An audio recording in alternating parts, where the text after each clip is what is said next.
Wanna hide your study materials, private pics or secret videos from everyone without using any software?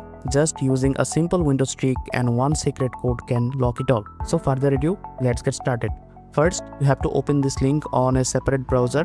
Don't worry, I'll drop it in the description. Now open any browser of your computer, paste it and click on enter. Then it will redirect you on a GitHub page. Once you are here, copy this from echo off, scroll down right to the end and copy this, close the browser, and now create a new folder.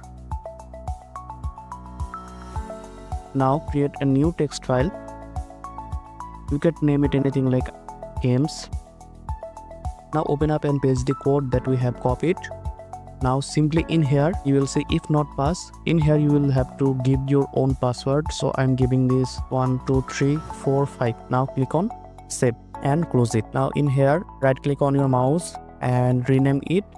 Just remove the text file into bat file and click on enter. If you want to change it or not, I'm changing it, so yes.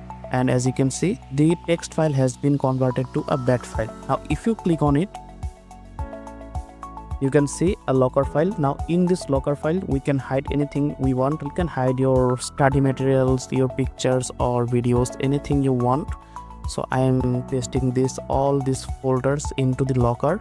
Now get back and click on the games.bat file. Now it is asking to, are you sure you want to lock this folder? So hit Y, that means yes, and as you can see it has been hidden. So if you want to regain access to this folder, just click on this games.bat file again and it will ask you to enter the password to unlock the folder and click on enter. And as you can see, the locker folder has appeared again. If you found this video helpful, smash that like button, share with your friends and subscribe for more tech tutorials like this.